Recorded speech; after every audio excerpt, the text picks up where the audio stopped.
The smell of a house you've lived in for 40 years is impossible to replicate. It's a subtle blend of lemon oil on baseboards, decades of Sunday pot roasts baked into the oven walls, and the faint, dusty sweetness of old library books.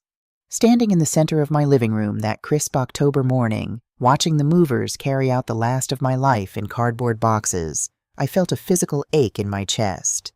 My husband, Arthur, had built the back deck with his own 2 hands. He'd planted the oak tree in the front yard the year our son Thomas was born. Now Arthur was gone, Thomas was 42, and the oak tree cast a long, heavy shadow over a sold sign planted in the grass.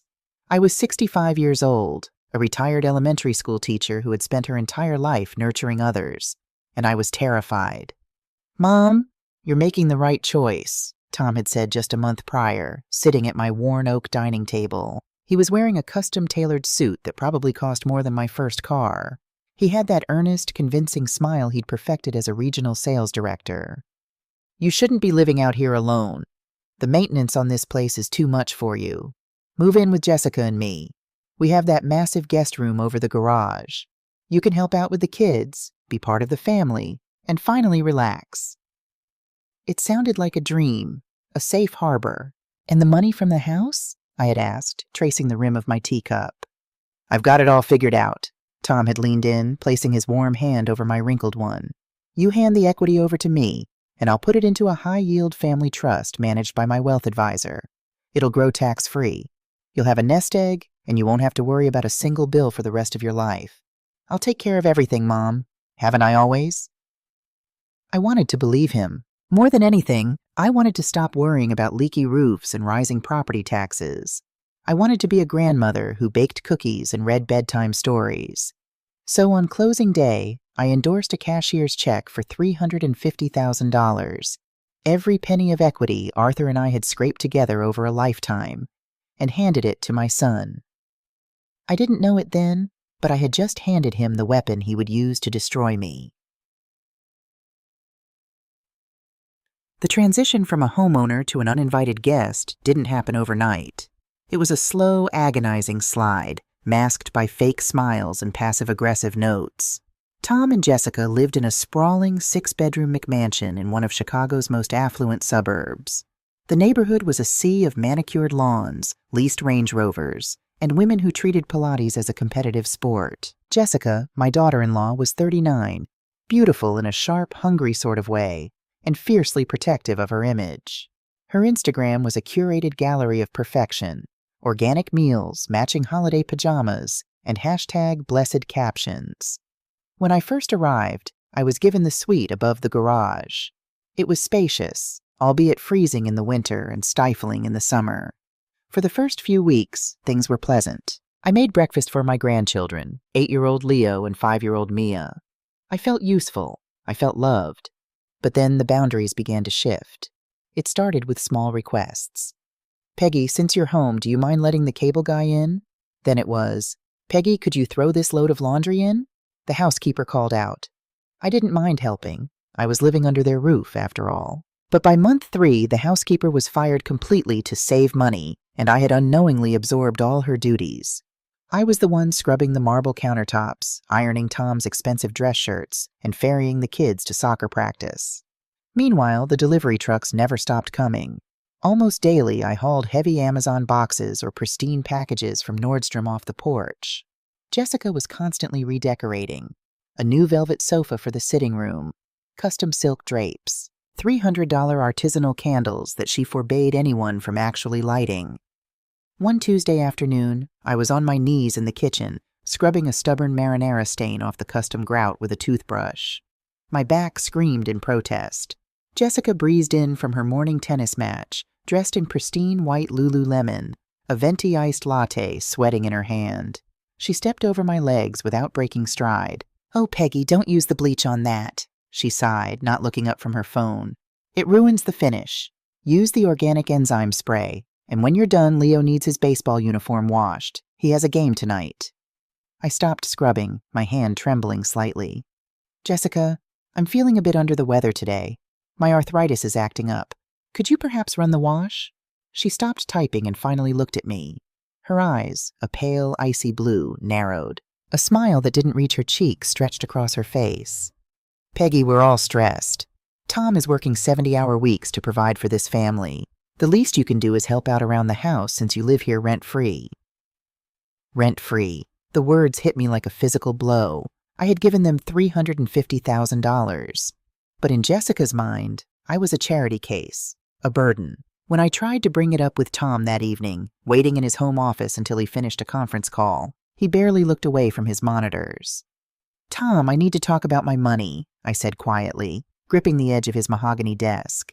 I need some walking around money. I had to ask Jessica for $20 to buy my prescription at CVS yesterday, and she huffed at me. Tom sighed, rubbing his temples in an exaggerated display of exhaustion. Mom, please, we talked about this. The money is locked in the trust.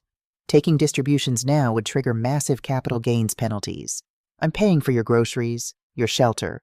You don't have any expenses. Just let me manage it, okay? I'm tapped out right now.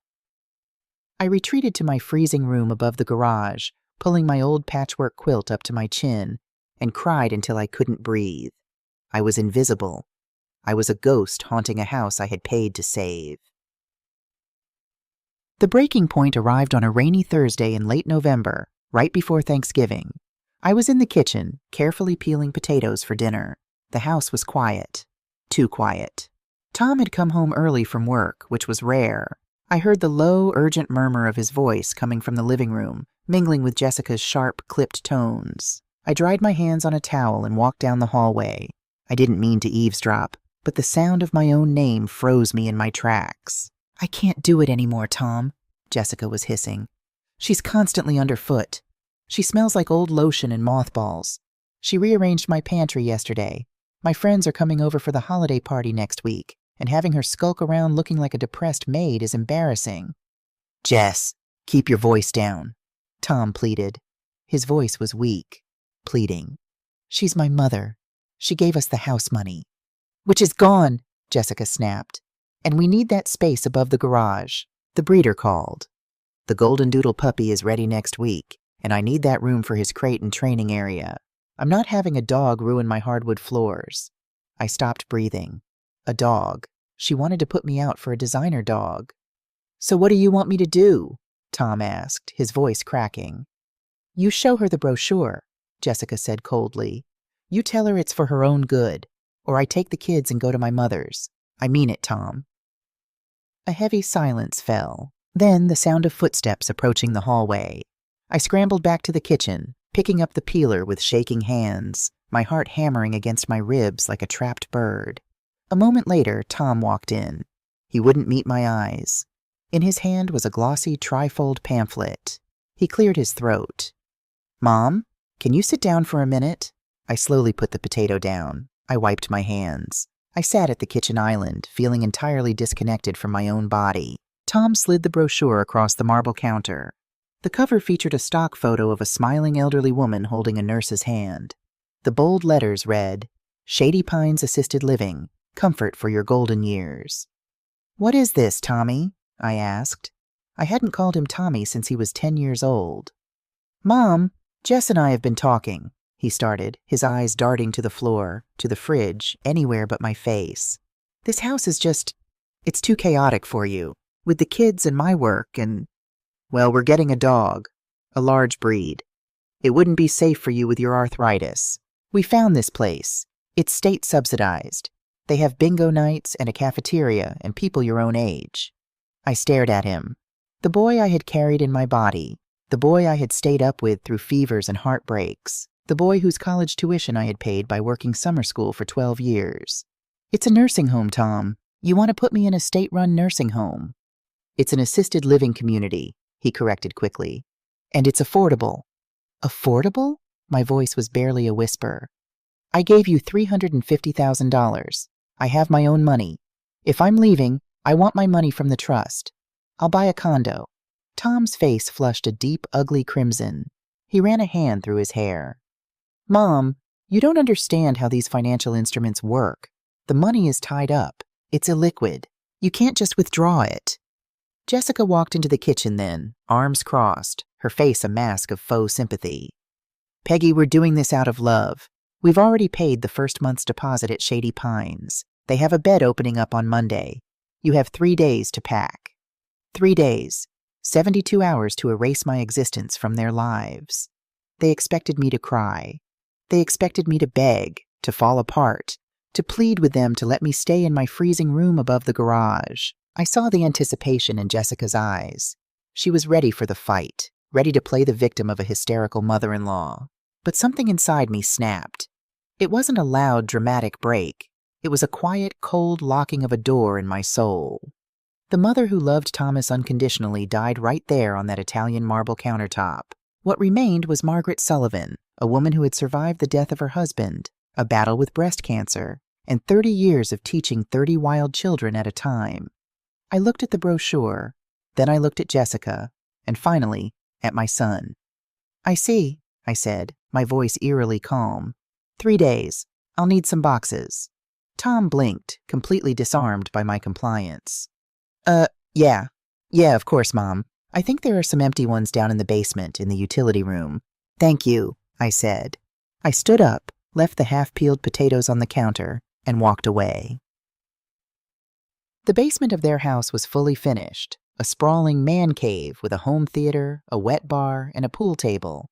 But tucked all the way in the back was the unfinished utility room, smelling of damp concrete and ozone from the massive HVAC system. I walked into the dim light, the hum of the furnace vibrating in my teeth.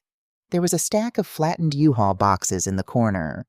As I went to grab them, I noticed a puddle of water seeping from under the water heater. It was slowly creeping toward a stack of plastic storage bins tucked under the stairs. I sighed. Even on my way out, I was cleaning up their messes. I pulled the bins away from the water to save whatever was inside.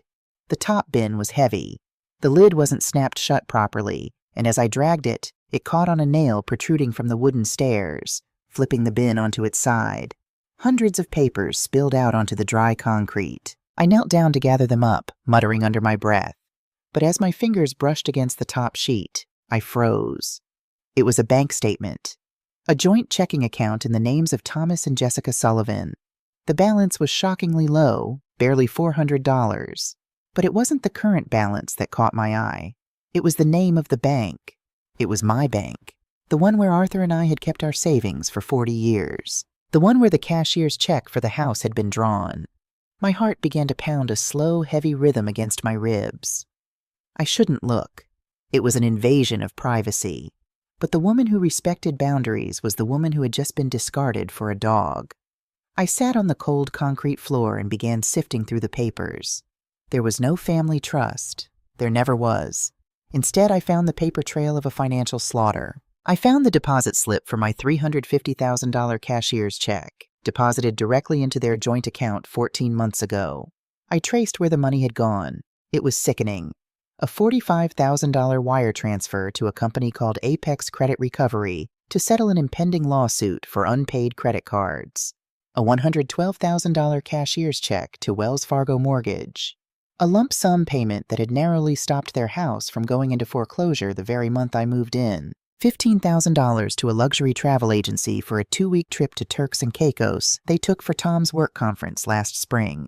Endless streams of transfers to Nordstrom, Saks, country club dues, and expensive leasing companies. My equity, the roof over my head, Arthur's sweat and blood. It hadn't gone into a trust to protect my future.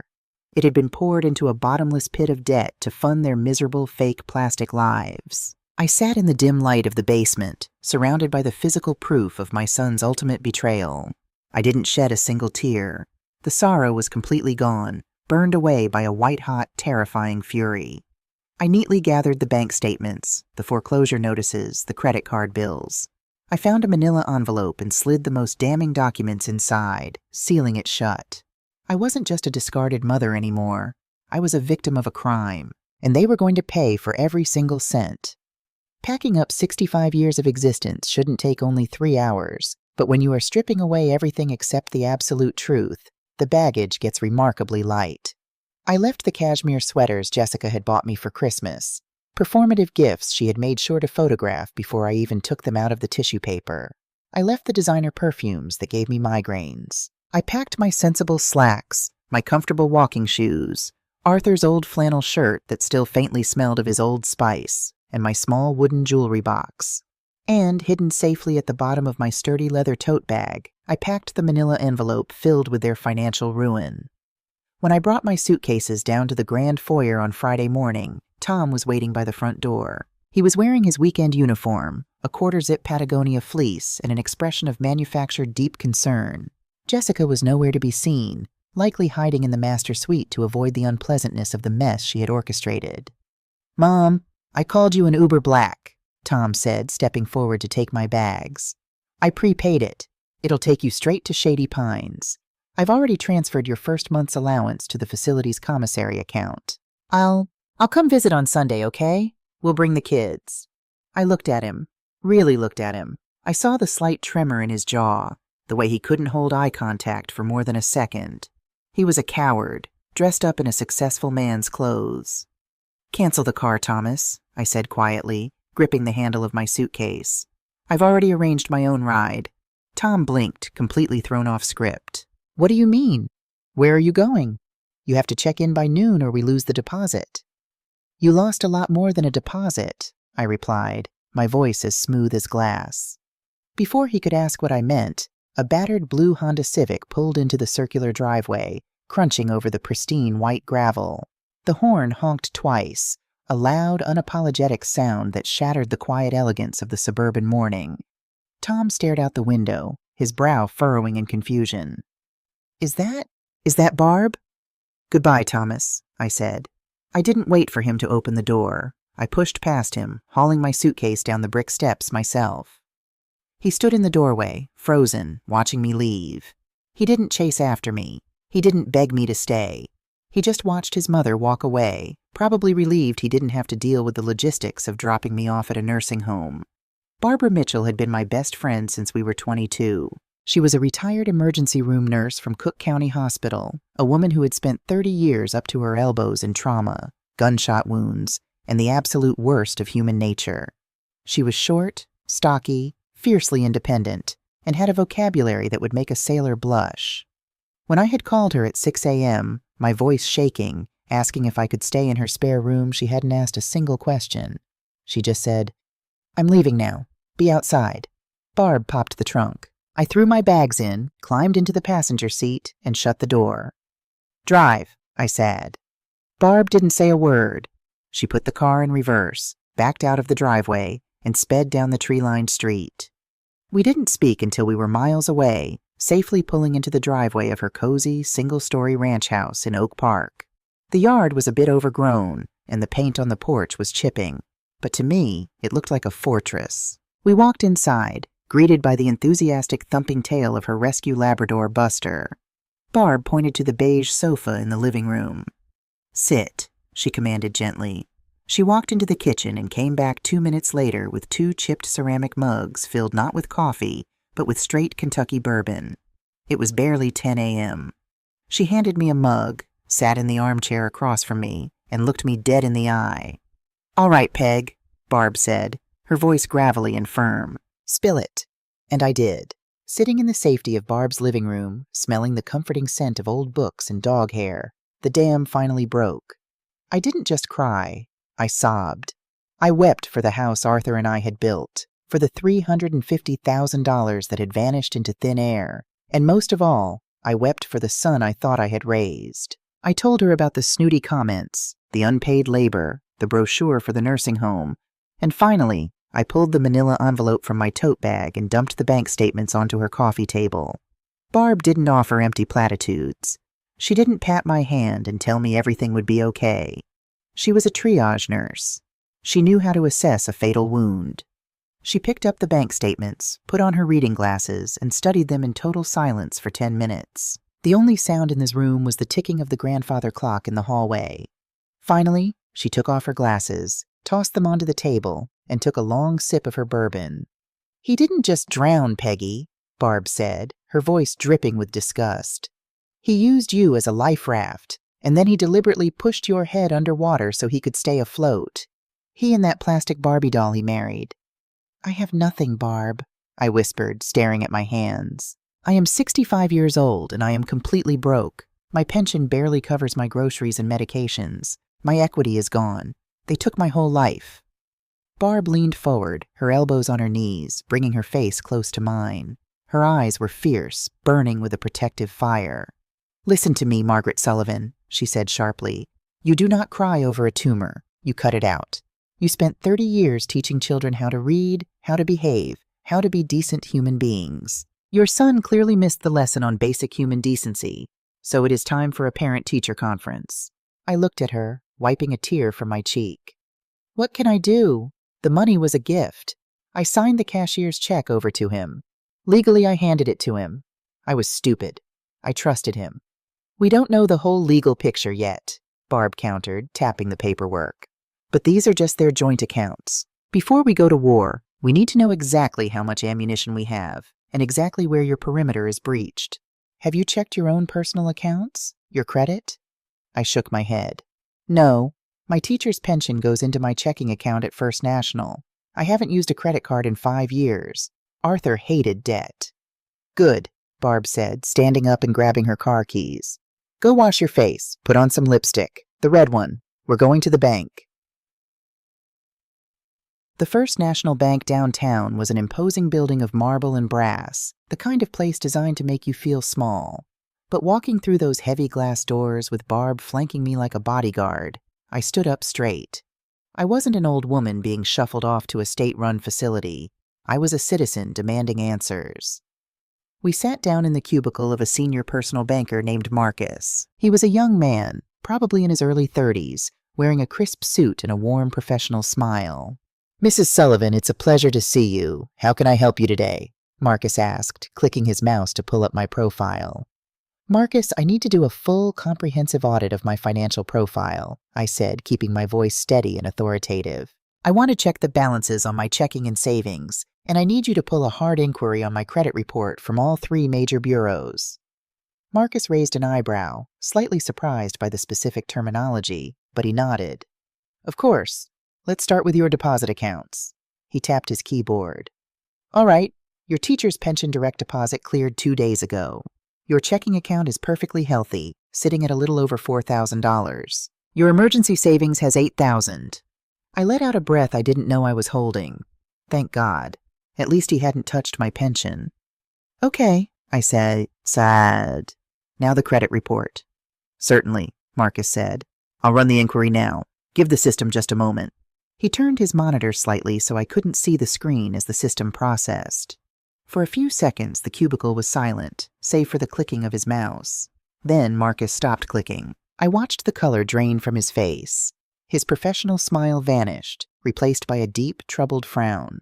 He leaned closer to the screen, his eyes darting back and forth as if he was reading a foreign language. "Marcus?" Barb asked, her nurse's intuition instantly picking up on the shift in the room. "What's wrong?" Marcus looked at me, his expression grave. "Mrs. Sullivan, when was the last time you checked your FICO score?" "Years ago," I answered, a cold knot forming in my stomach. "When my husband and I refinanced the house, it was over 800. Why?"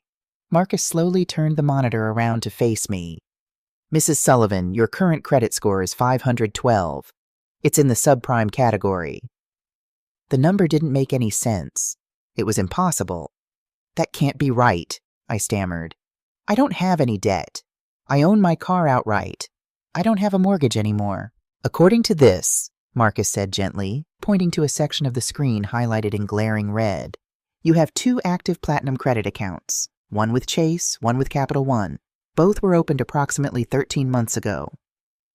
13 months ago. 1 month after I had moved into Tom's house. "What are the balances?" Barb asked, her voice dangerously low. Marcus swallowed hard. "The Chase card has a balance of $22,400. It is currently 90 days past due. The Capital One card is maxed out at $18,000.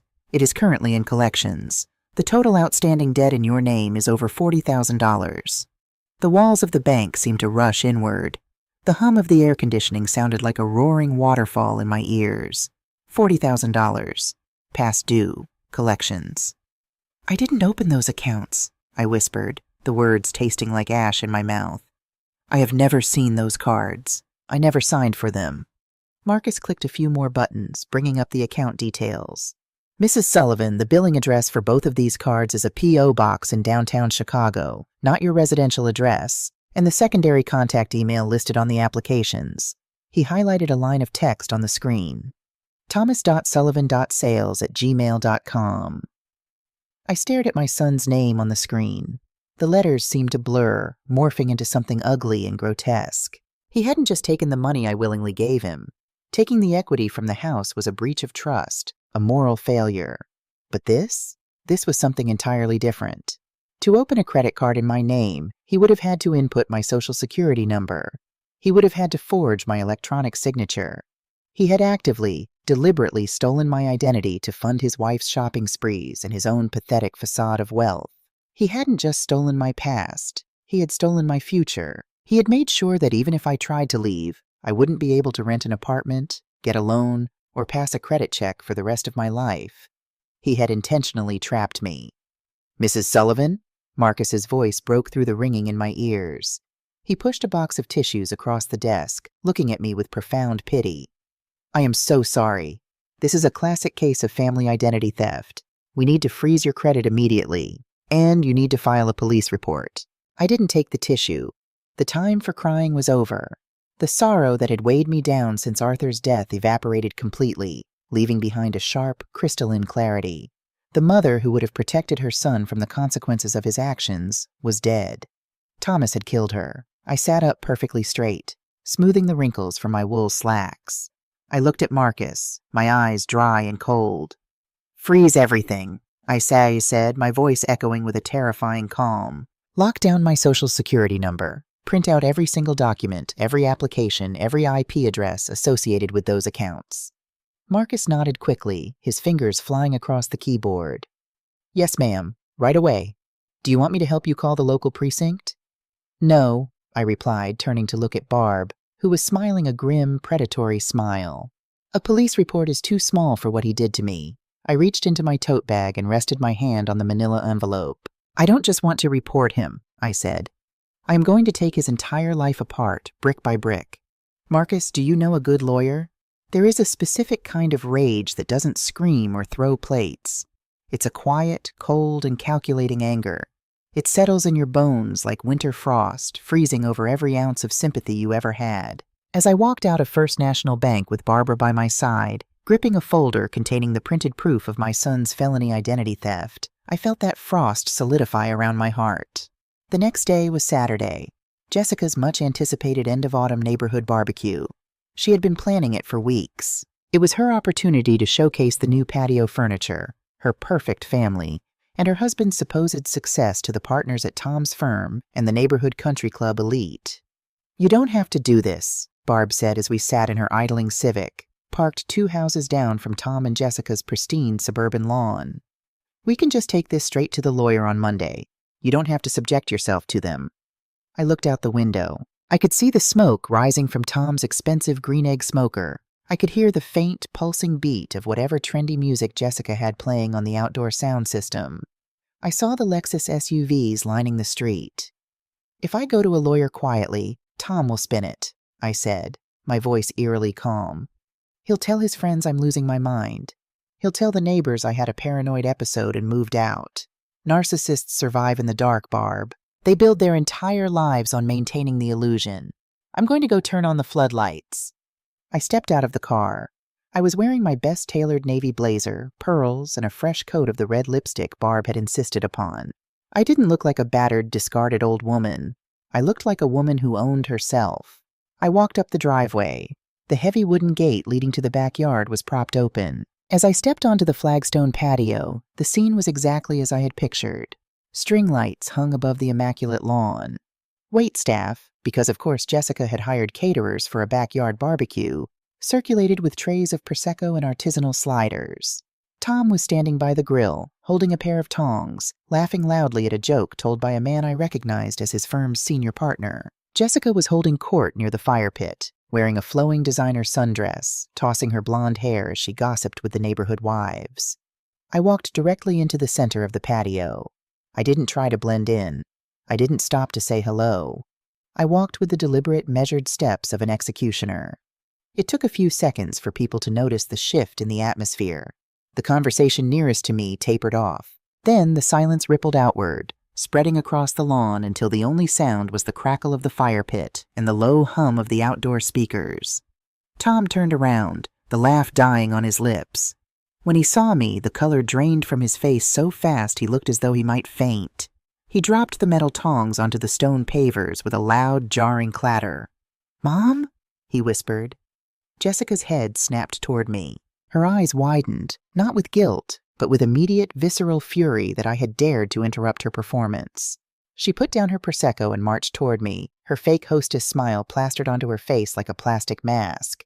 "Peggy, what a surprise!" Jessica said loudly, her voice dripping with artificial sweetness, clearly trying to manage the audience. "We thought you were settling into your new apartment. Didn't Tom tell you this was a work function?" I ignored her completely. I kept my eyes locked on my son. I walked up to the large teakwood outdoor dining table, right in front of Tom's senior partner and his wealthy neighbors. I lifted the thick manila envelope and let it drop onto the table. It landed with a heavy, satisfying thud. "I went to the bank yesterday, Thomas," I said. I didn't raise my voice. I didn't need to. In the dead silence of the patio, my voice carried with crystal clarity. Tom swallowed hard, his Adam's apple bobbing. He took a step back, his eyes darting frantically to his boss, then to his neighbors, and finally to the envelope. "Mom, please, let's go inside. This isn't the time or the place." "I think it's the exact time and place," I replied, my tone conversational, yet laced with steel. "I was just wondering if you could explain to me and to your friends here how a 65-year-old retired teacher managed to rack up $40,000 in credit card debt on 2 platinum cards I've never seen in my life." A collective gasp echoed from the circle of wives near the fire pit. Tom's boss raised his eyebrows, stepping back as if Tom had suddenly contracted a contagious disease. "Mom, you're confused," Tom stammered, his voice jumping an octave. He reached out to grab the envelope, but I slammed my hand down on top of it. "I am not confused," I said, leaning in. "I have the applications right here, mailed to a P.O. box in your name, authorized by your email address. You didn't just steal the $350,000 I gave you from the sale of my house to pay off your wife's shopping habits and stop your own foreclosure. You forged my signature. You committed identity theft." "Stop it!" Jessica shrieked, dropping the polite facade entirely. Her face was flushed, her fists clenched at her sides. "Tom, get her out of here. She's having one of her episodes. Everyone, I'm so sorry. My mother-in-law has been suffering from early-onset dementia. She's completely paranoid." It was the ultimate betrayal. The oldest, most pathetic trick in the coward's playbook, calling the victim crazy. A few of the neighbors exchanged uncomfortable, pitying glances. Tom seized the lifeline his wife had thrown him. He stepped forward, putting on his best face of tragic, burdened sympathy. "Mom, please," Tom said, his voice trembling with manufactured sorrow. He reached out to touch my arm. "Your mind is playing tricks on you again. You gave us that money willingly. And you opened those cards yourself at the mall, remember? We've talked to the doctor about these delusions. We need to get you to the facility." I looked at his hand on my arm. Then I looked up into the eyes of the boy I had raised. I saw nothing but a stranger, a desperate, pathetic liar. I didn't slap him. I didn't scream. I simply pulled my arm away and picked up the envelope. I pulled out one of the printed bank statements, the one clearly showing a massive wire transfer from my stolen funds directly to Apex Credit Recovery under Jessica's name. I handed it directly to Tom's senior partner, a stern-looking man named Richard. "Read it, Richard," I said smoothly. "My son is a regional sales director for your firm. If he is willing to commit federal wire fraud and identity theft against his own widowed mother to fund his wife's lifestyle, imagine what he is doing to your client accounts." Richard looked at the paper, his eyes scanning the highlighted numbers. His expression hardened into a look of absolute disgust. He didn't say a word to Tom. He simply set his drink down on the table, turned to his wife, and said, "We're leaving." That was the match in the powder keg. "Get out!" Jessica screamed, her voice cracking, sounding like a cornered animal. She pulled out her phone, her hands shaking violently. "I am calling the police. You are trespassing. You are harassing my family. I want a restraining order." "Call them," I challenged her, standing my ground. I would love to show the officers these documents. Let's see who leaves this patio in handcuffs. Jessica froze, her thumb hovering over the screen. She knew I had her. But a cornered narcissist always goes for the jugular. You listen to me, you bitter old hag, Jessica hissed, stepping so close I could smell the Prosecco on her breath. If you take one step out of this yard and make trouble for us, you will never see Leo and Mia again. Never. I am their mother. I will tell them you went crazy. I will tell them you died. You will die alone in whatever dump you crawled into, and my children won't even know your name. The threat hit exactly where she intended. A sharp, agonizing stab to my heart. My grandchildren. The only innocent things left in this nightmare. But I didn't let her see me bleed. I looked at Jessica's furious red face. Then I looked at Tom, who was staring at the ground, too weak to defend his mother, too weak to stop his wife, a hollow shell of a man. You think weaponizing my grandchildren will protect you? I said, my voice dropping to a whisper that only the two of them could hear. But you forget, Jessica. I have nothing left to lose, and a woman with nothing to lose is the most dangerous person in the world. I turned my back on them. I walked back across the flagstone patio, past the silent, staring guests, down the driveway, and got back into Barb's car. How do you feel? Barb asked softly as she put the car in drive. I looked at my hands in my lap. They weren't shaking anymore. I feel like hiring a lawyer, I said. On Monday morning at 9 a.m. sharp, Barb drove me to a sleek glass office building in downtown Chicago. Diane Sterling was not the kind of lawyer you hired to draft a simple will. She was a senior partner at a firm specializing in elder law, estate litigation, and financial fraud. When I walked into her corner office, she was standing by the window, dictating into a recorder. She was a tall woman in her late 50s, with sharp features, silver hair cut in an aggressive bob, and eyes that missed absolutely nothing. She motioned for me to sit down, finished her dictation, and took the seat across from me. Margaret Sullivan, Diane said, opening a fresh legal pad. Barbara told me a little about your situation over the phone. You've had a rough weekend. My weekend was fine, Ms. Sterling, I replied, placing the manila envelope on her polished mahogany desk. My son's weekend, however, was likely very stressful, and I want to ensure the rest of his year is much worse. A small, genuine smile played on the corner of Diane's lips. I like you already. Call me Diane. Show me what you have. I laid it all out. The history of the house sale, the false promises of the family trust, the unpaid labor, the nursing home brochure, and finally the crushing blow of the credit reports and the forged applications. Diane didn't interrupt. She methodically reviewed every single document, making precise, jagged notes on her legal pad. As she read, the temperature in the room seemed to drop. Diane Sterling was a shark, and she had just smelled blood in the water. Classic elder financial abuse, Diane finally said, leaning back in her leather chair. It is depressingly common, Margaret. Adult children use their proximity and the victim's trust to drain assets. They justify it by telling themselves they'd inherit it anyway, so they're just taking an advance. But the credit cards, that elevates this from a civil dispute over a gifted asset to felony fraud and identity theft. He told me the money from the house was a gift, I said, the bitter taste returning to my mouth, because I endorsed the check to him. Did you sign a gift letter?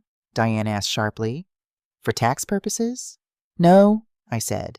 He just told me to endorse the back of the cashier's check so he could put it in the trust. Then it wasn't a legally documented gift, Diane said, her eyes gleaming. It was an oral contract for fiduciary management, a contract he breached. We can sue for the principal, plus interest, plus punitive damages for emotional distress and fraud.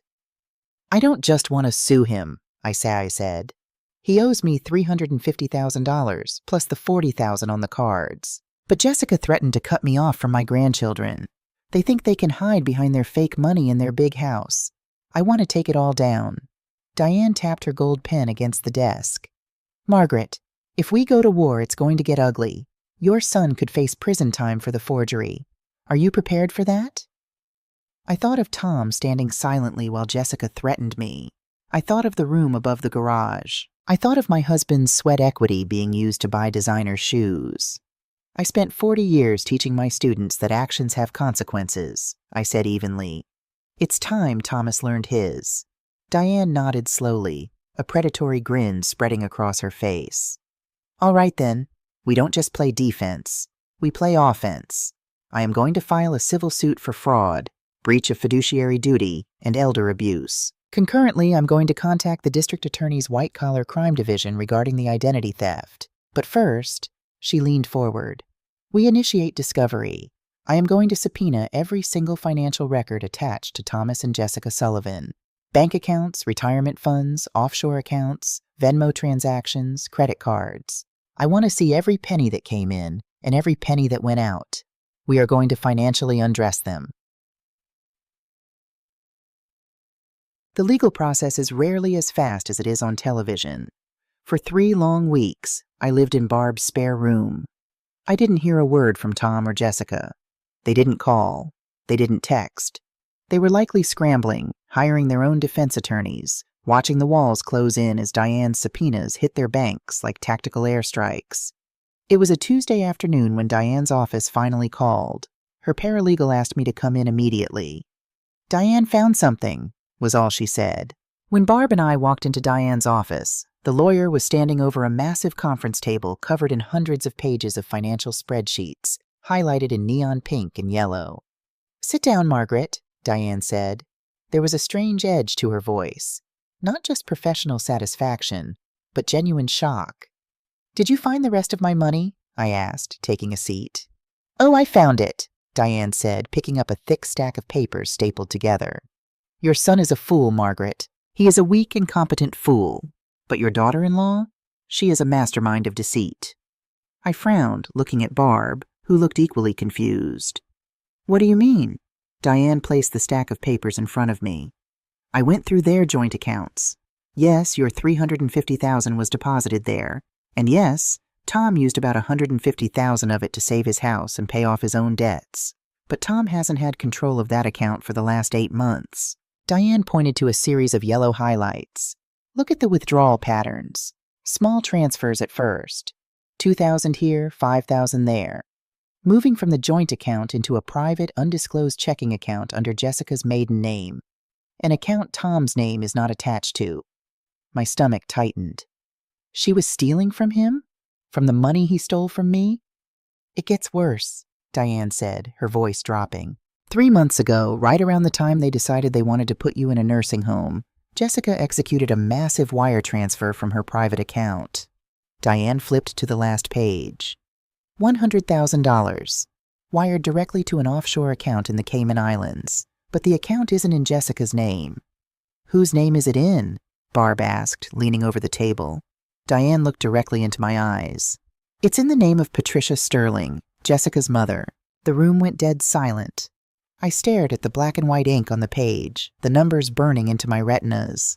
Jessica hadn't just bought shoes and handbags. She had systematically siphoned $100,000 of my husband's life savings, filtered it through a secret account, and sent it out of the country to her own mother.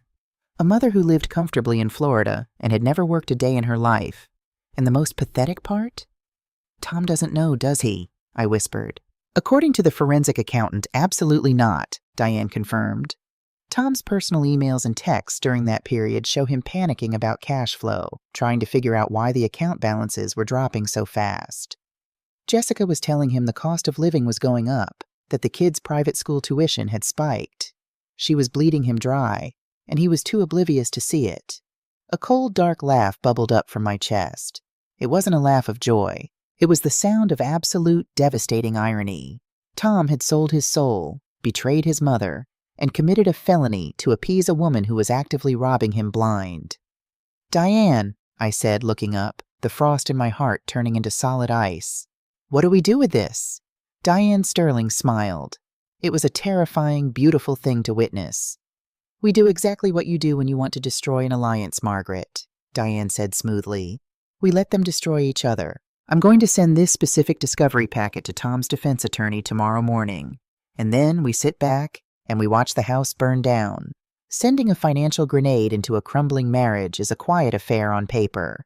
It happens via courier, inside a sealed, stamped envelope delivered to a downtown law firm. But the shockwave it produces is absolute. Diane sent the discovery packet to Tom's defense attorney on a Wednesday. By Thursday evening, The illusion of the perfect suburban Sullivan family had detonated.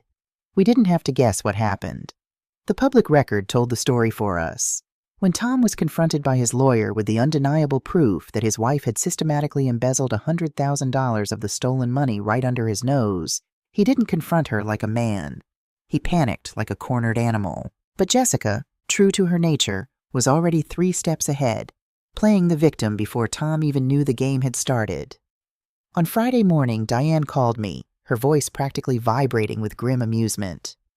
"Jessica struck first," Diane announced. "She just filed for divorce, and she filed for an emergency ex parte restraining order against Tom." I sat at Barb's kitchen table, my coffee cup halfway to my mouth. "A restraining order? Did Tom hurt her?" "No," Diane scoffed. "She claimed he was behaving erratically, experiencing manic financial episodes, and throwing household objects. She used his panic over the missing money to paint him as unhinged. She's locked him out of the McMansion, petitioned for sole emergency custody of the kids, and, here is the cherry on top, she submitted a sworn affidavit stating she had absolutely zero knowledge of Tom's financial fraud regarding your house. She's attempting to pin the identity theft, the credit card debt, and the missing $350,000 entirely on him." "She thinks she can walk away clean," I whispered, the sheer audacity of it taking my breath away. "With my $100,000 hidden offshore." "She thinks she can," Diane corrected, "because she doesn't know what we have. She thinks Tom's lawyer is the only one digging. She has no idea that the mother-in-law she tried to throw into a subsidized nursing home is the one holding the map to her buried treasure." The trap was fully set. Now it was time to spring it. The climax of my life's darkest chapter didn't take place in a dramatic courtroom with a judge banging a gavel. It happened in the sterile, over-air-conditioned conference room of Diane's law firm during a mandatory mediation session. When Barb and I walked in, the tension in the room was thick enough to choke on. Tom sat at the far end of the long mahogany table. He looked as though he had aged 10 years in 3 weeks. His designer suit hung loosely on his frame. His face was pale, and he had dark, bruised-looking circles under his eyes. He hadn't shaved. He looked exactly like what he was, a man who had lost everything. At the opposite end sat Jessica, flanked by a shark-like divorce attorney. She was dressed in a demure, soft pink cashmere sweater, her makeup done to look perfectly, tragically exhausted. The picture of the innocent, battered suburban wife. When I sat down next to Diane, neither of them could look me in the eye. The mediator, a retired judge, cleared his throat and went over the ground rules, but Diane didn't let him get far. "Your Honor, if I may," Diane interrupted smoothly, sliding a thick stack of bound folders to the center of the table. "We are here to resolve the civil claims of fraud, breach of fiduciary duty, and elder financial abuse against Thomas Sullivan. However, the division of assets in the pending Sullivan divorce is directly tied to my client's stolen funds. So let's stop wasting time." Jessica's lawyer puffed up his chest. "My client is a victim here, Ms. Sterling.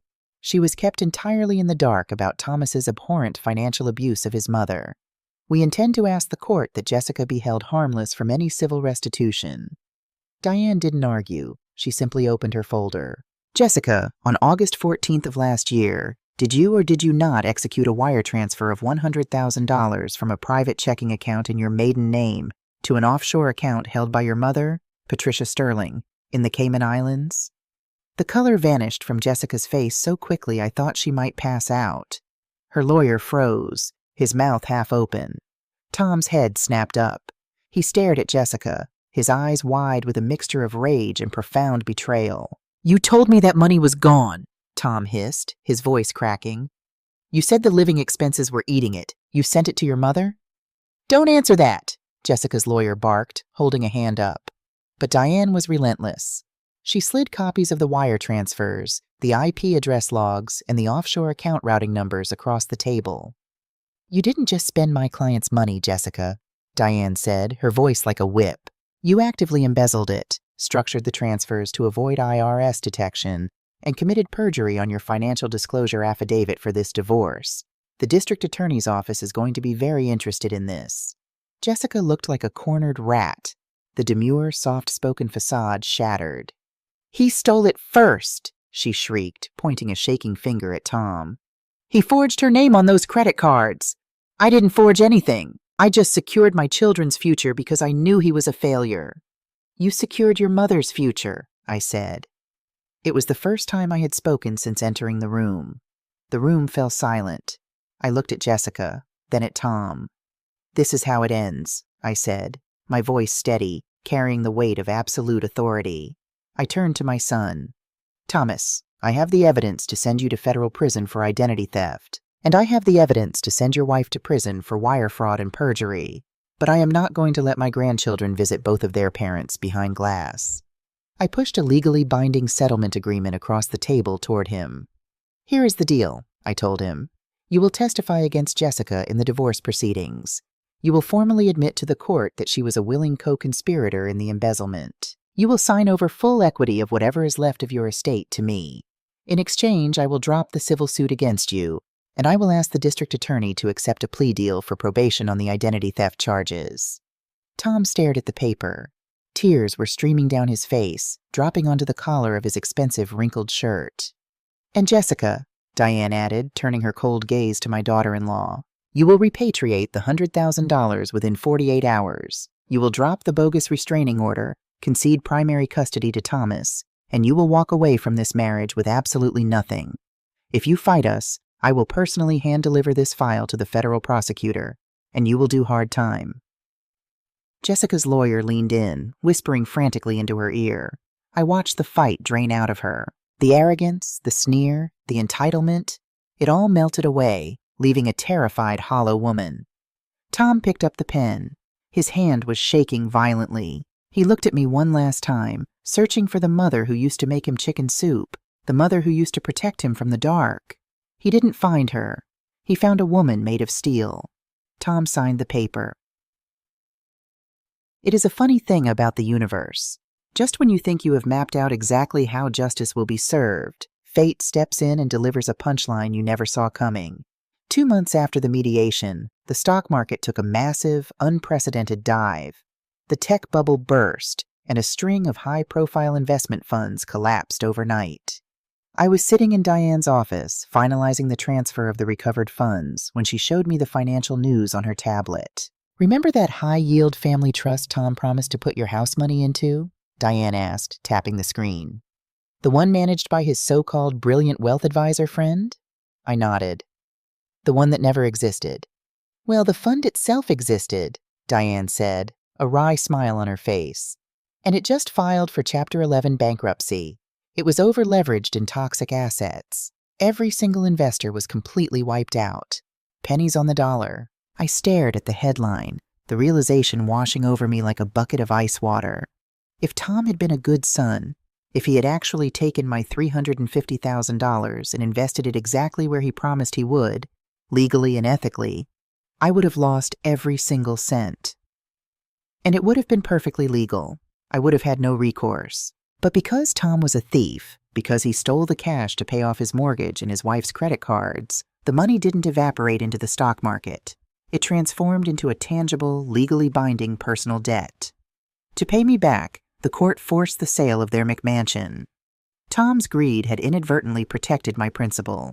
It was the most beautiful, poetic justice I had ever witnessed.